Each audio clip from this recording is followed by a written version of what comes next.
revenge. Rebel Moon is a Zack Snyder movie. Whatever you think of the movie itself, it is 100% quintessentially Zack Snyder. It's got characters who rage against conformity, who strike godlike poses, and look iconic in nearly every shot. But was this a good Zack Snyder movie? And what's up with that really weird ending? So I'm going to give you an honest review and explain the ending. Welcome to ScreenCrush, I'm Harriet. Now a little bit later I'm going to be joined by Matt Singer and Rachel Leishman for their takes, but first here is what I think. Now a lot of you who watch this channel probably think that I hate Zack Snyder because I'm always talking about how he did a bad job interpreting DC heroes for the big screen. His Superman was amoral, he turned Batman into a killer, and his Watchmen was tone deaf and lacked any of the subtlety that we saw in the HBO sequel series and the original text. But I don't hate Zack Snyder or his movies. I love 300, and I think that Zack Snyder is one of the few directors working today who have an instantly recognizable signature style. You can look at one frame from a Zack Snyder movie and you know who directed it. In fact, the other director I think who has that kind of signature style is Wes Anderson. So I walked into Rebel Moon expecting a good time with like a little bit of self-indulgence. I mean, the movie started off as a Star Wars pitch that Lucasfilm turned down. So like I was expecting a Star Wars tale so dark, so gritty that Disney wouldn't let it see the light of day. And in those first few shots, Snyder shows us what his Star Wars could have looked like. The first image is of this ringed planet with Korra working a plow in the foreground. It is an amazing shot that combines the celestial with the simple. Like with Star Wars, it's high adventure and like agrarian at the same time. And the movie is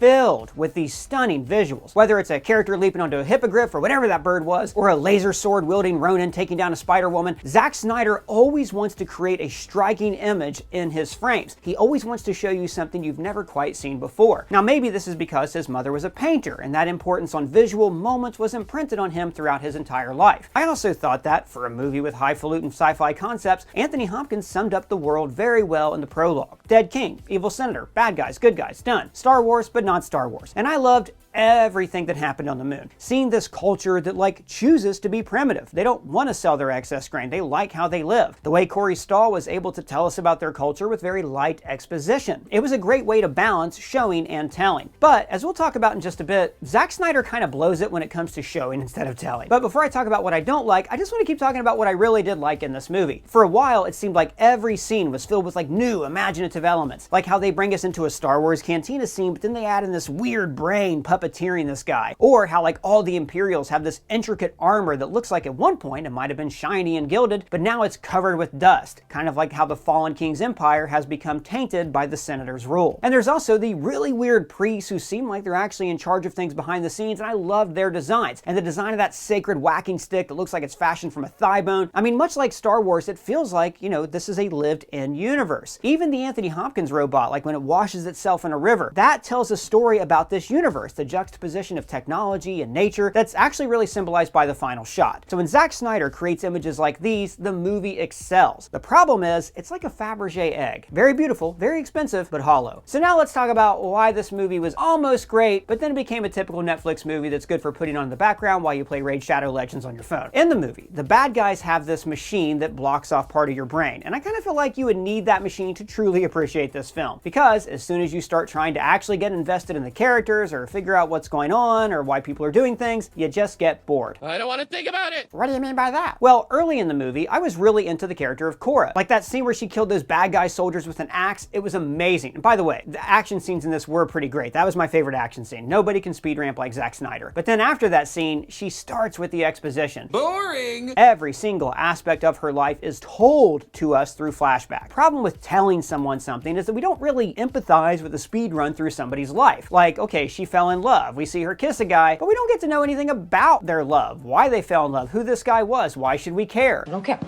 I don't care. Like, we never actually see her have like an intimate moment with her adoptive father. She just explains everything to us. Over and over again, we're told things like, I've been here 2 seasons. I know a mother's pain. By the way, that guy's a prince. She was called the life giver because she gave life. Like, it would be like if in Star Wars, Luke Skywalker met Obi-Wan and was like, oh, hello, actually, I was an orphan and I want adventure. Instead, we got the argument between Luke and Uncle Owen and Aunt Beru, where we see that he's frustrated, where there's direct conflict and conversation between 2 different characters. And that is followed with the perfect visual of him daydreaming at the binary sunset. Like, a great picture can speak 1,000 words, but Snyder's pictures only say one. Cool.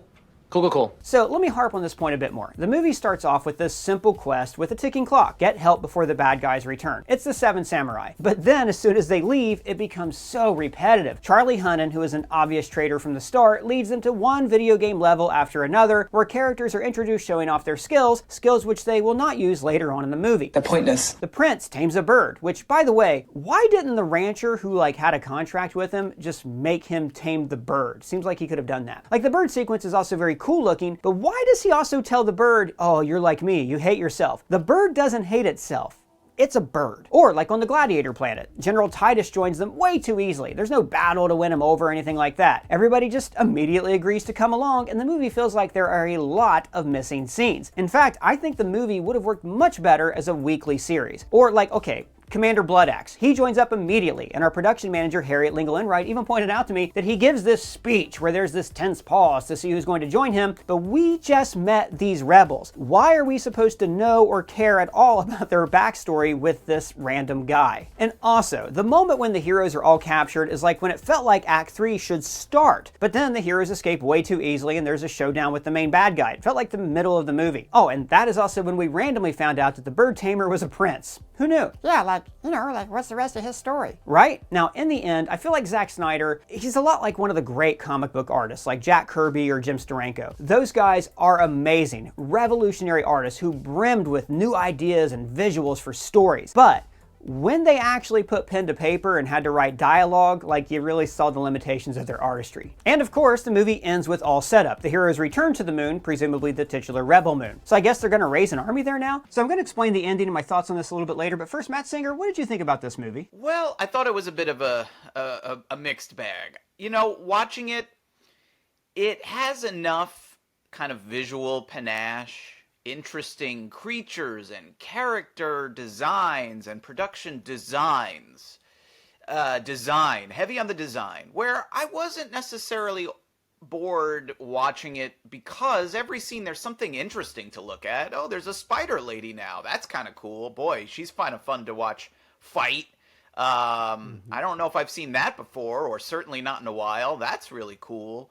Or, those weird torture devices that kind of... They reminded me of the scene in Beetlejuice where the sculpture comes alive and grabs somebody. Yes. Yeah. It's like someone said, can we turn that into a robot? Those were kind of fun. There's just lots of bits like that. Lots of bits, lots of visual ideas. So while I was sitting there watching it, that at least kept me engaged. It's what weird critter are we going to see in the next scene? The problem is everything else around that stuff is just so formulaic and rehashed and familiar, and and half of a movie, and it really feels like it. Literally half, yeah. Yeah, we have definitely seen several halves of movies this year, like Spider-Verse and Mission Impossible. But they felt a little more like you got a full meal of a movie. You got a full experience, even if the story is going to definitely continue in a year or whatever. Here, I did not feel like I got a complete experience at the movies, and I was actually lucky enough to see it in a theater on a big screen. It felt like I had seen half of a movie, and when it was over, I had only gotten half of a story, or maybe even a third of a story, because it really does feel to me like it's a very, very long first act. And I know Zack Snyder's already talked about doing an even longer director's cut, and it's I don't want more of this. I want to see a shorter version of this. Why not just put it out the whole thing? You don't have to do director's cuts for something that's on streaming. Very weird. And a lot of it felt to me that things were cut out throughout the movie, weird backstory things, and all of a sudden we're at this place. It felt very disjointed, like you said, half a movie.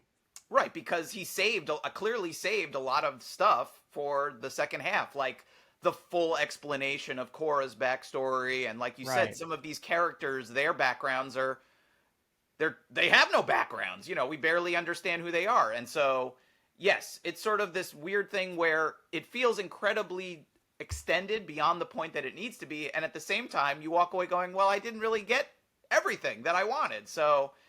It's a frustrating movie because, again, visually, I had a good time with it. I mean, Zack Snyder makes interesting looking movies. It's He just does.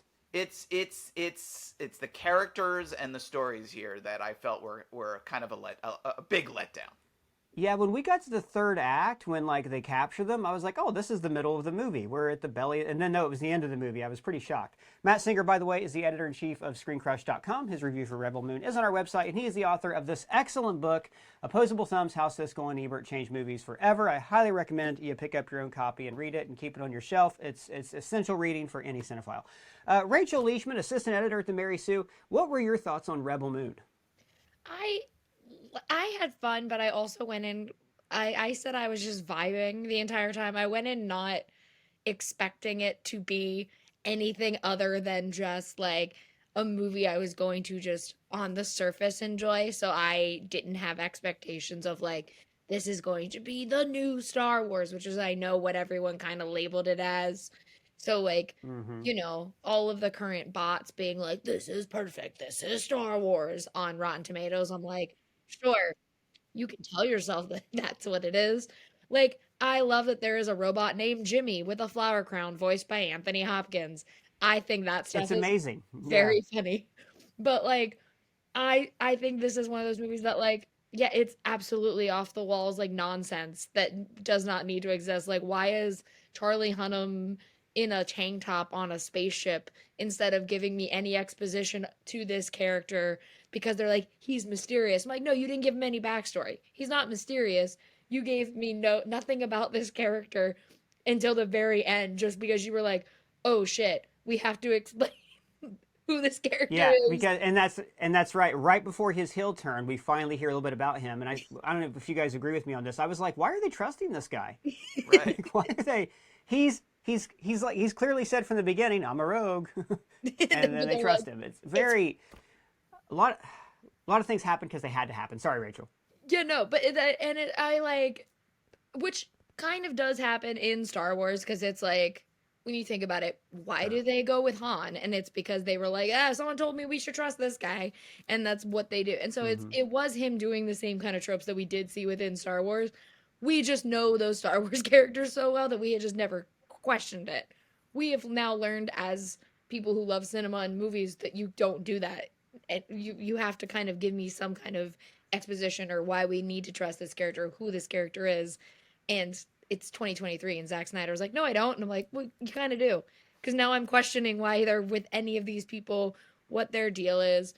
I wish, like, he did enough that now when I went and did the press junket and all of us had theories, we're like, there's no way Sure. Ray Fisher is done. There's no way this and so like Hmm. he did a good job in that way that we all have theories about this movie. So it's not that bad because enough of us cared to be like, well, that character is coming back. This character isn't done.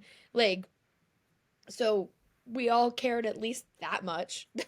Like Well, thinking, it has theories because it didn't explain anything. yeah, Like too. when you leave things hanging that much. And by the way, I do have theories about like what actually happened with the prince and the scar giver and all that I'm going to talk about just a little bit later in the video.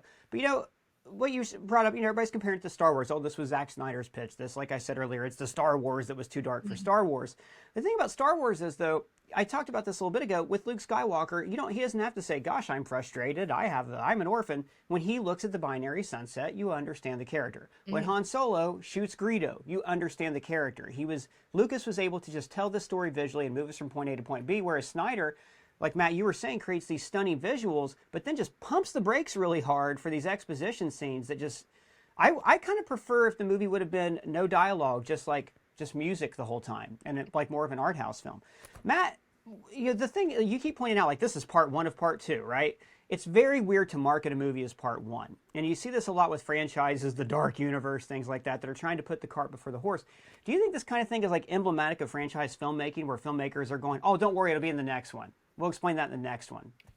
Well, it's sort of two different things because in this case it was one thing that they have kind of literally chopped in half. I mean, made it as a movie and just I think it's more emblematic in this case of Netflix as a company wanting you to watch as much Netflix as possible. And so Here, there's no downside for them of, oh, you want to make, instead of making a movie, you want to make a 4-hour movie? Okay. You want to make it multiple parts? Okay. You want to go back and release a director's cut?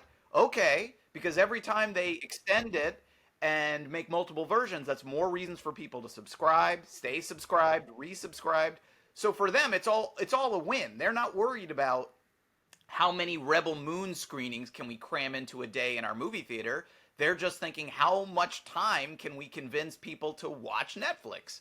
And I guess if the movie isn't great or people don't care, that might be a problem. But the length is theoretically not a problem.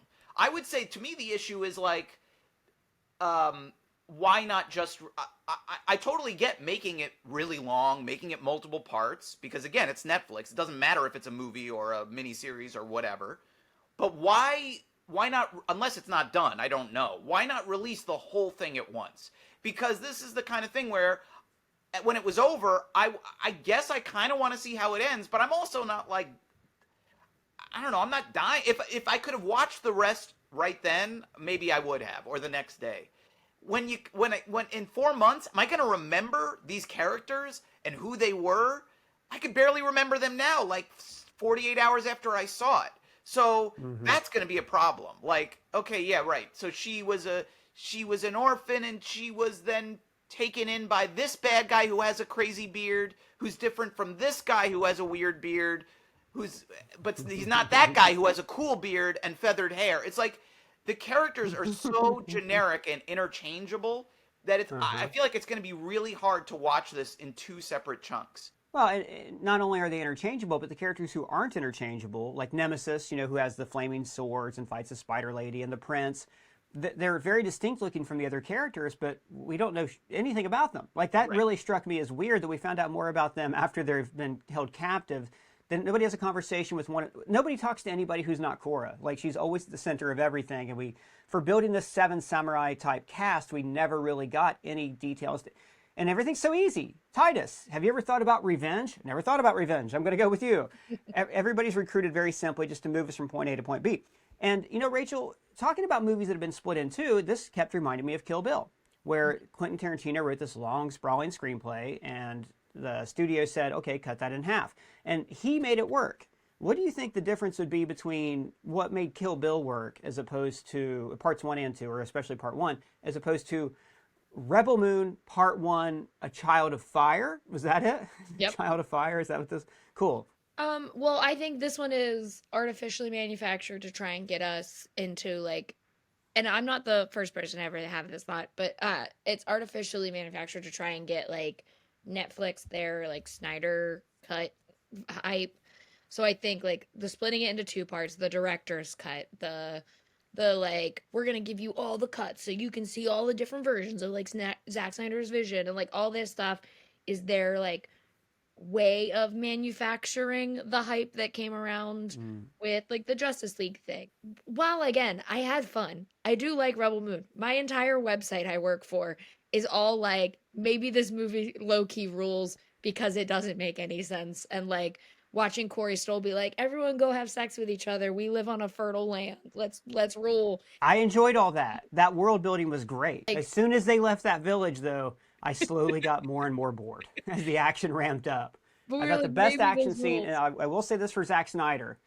Snyder can do an action scene. Nobody does a speed ramp better than that guy. Like, especially the fight with the hatchet and the evil soldiers. Fantastic stuff. And Matt, going back to what you said, I do think it boils down to, like, I do think, like, I don't think Zack Snyder bothers to make anything that's not in some way personal for him. I'll just throw that out there. And I do think that, like I said earlier, he's one of those true artists. You look at any Zack Snyder visual, you know who made that movie. And, there are very few filmmakers like that. Wes Anderson is one that comes to mind. I do think, though, that what Matt said earlier about, okay, well, Netflix knows they just need more stuff, kind of reduces this to content. And looking at, okay, why is it coming out in February or March? Well, that's Q1 of next year. And this way they have a Snyder movie in Q4. And I think with Netflix, it really does boil down to a demographic game and them saying, okay, so we've got the Maestro coming out, so that gets us this crowd, and we've got this coming out and this coming out. So I think they're just always trying to slot in each quarter so they can keep their subscriber numbers steady and growing.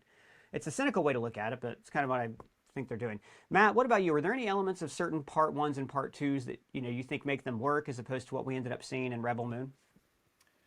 I think the secret is you have to make an experience that feels complete on its own. Like Across the Spider-Verse felt like a complete experience. It ended on a cliffhanger, but you didn't feel like you had gotten half of a movie there. You walked out feeling like, wow, I've had this incredible experience. You also had like really interesting characters and conflicts and like a story you could really sink your teeth into. None of which I think is here. So that's the thing that's sort of missing. And you said earlier something about you wished it was a silent film, and the thought that I had and wrote in my review was like, this movie as a movie is a mess, but I bet the Art of Rebel Moon book, which of course they will make at some point, will be really cool because you'll just be able to like examine. Look at all the detail in the Spider Lady's legs and her torso and the way that her body moves, and you'll be able to just enjoy all of the imagination and creativity that went into all of that design work.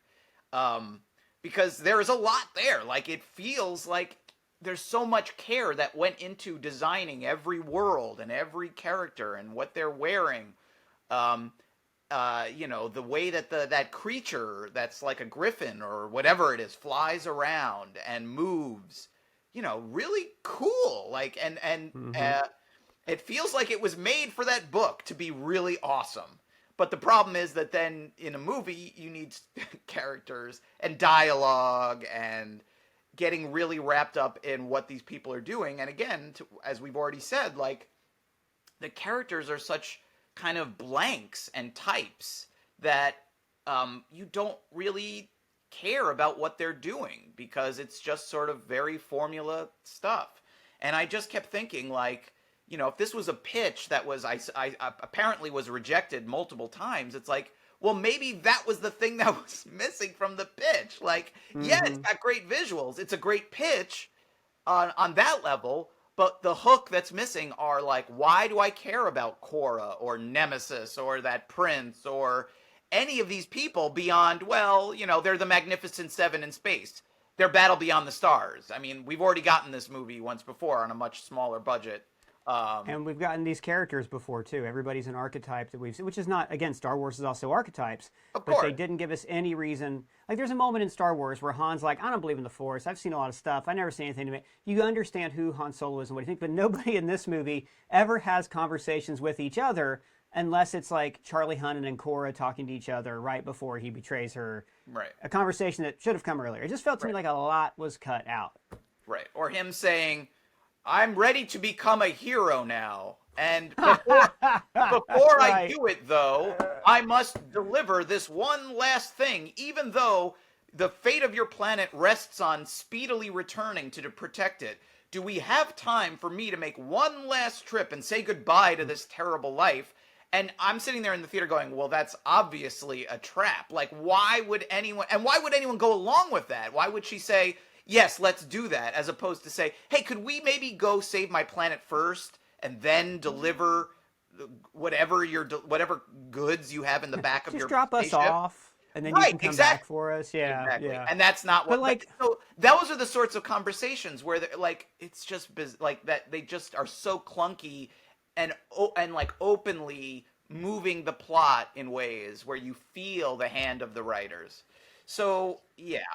All right, thanks both of you for joining me. You can find Matt and Rachel's social links down below. So let's talk about the ending and that cryptic shot of Jimmy the Robot wearing a crown of antlers and flowers. So the movie doesn't outright say exactly what happened to the good king and his family. We know that Cora was their bodyguard and that now she is an outcast and they call her the Scar Giver. We also know from Jimmy's narration that the king and his family were killed, and it seems like they were darn nice people. My guess is that Belisarius, Cora's dad, ordered an assassination of the king so he could take power. Cora likely refused to assassinate assassinate him, but the assassination was still carried out. And now Cora has been framed for that crime. I also think the life giver, that little girl, is not dead, and that Belisarius is holding her captive to use for his own ends. Like, she is magic after all, so maybe he's even tried to adopt and convert her like he did Cora. But I also think that Belisarius subscribes to some kind of ancient magic religion, which is why these priests serve him so faithfully. In fact, it could have been the priests who orchestrated his rise to power. And this magic religion is also somehow fused with technology and allows Belisarius to communicate with Admiral Atticus in a kind of mental cyberspace. It also wouldn't surprise me if Atticus and several other members of the military are secretly cyborgs. In fact, maybe Cora has these cybernetic implants as well that were put in her after she reached adulthood. Now, Jimmy the Robot, remember, is a hardcore believer in the fallen king and in the old ways, the ways of the life giver. And the ways of the life giver are tied to nature. And the people on this rebel moon are also steeped in nature. They grow crops, they live in cycles with the harvest. So it is fitting that this moon, which embraces nature, becomes the antithesis of the evil empire, and that this is like the last bastion of the old ways of the life giver. So Jimmy, being adorned with the crown of antlers and flowers, shows that he is now like of these people. And if the moon is the start of the new rebellion, it hints that this new order will overthrow the evil senator. And this new order is based on love of nature, and it will embrace the magic of the life giver. So as the part 1 of this title hints, they have actually mapped out a wide universe here with spin-offs and sequels already in the works. I think the franchise is off to kind of a rocky start with this movie, but there is still a lot of potential in this franchise, and I'm very curious to see where they go with it next. So, what did you guys think of Rebel Moon? Do you even want to see the next installment? Do you have any questions? Let me know your thoughts down in the comments below or at me on Twitter. And if it's your first time here, please subscribe and smash that bell for alerts.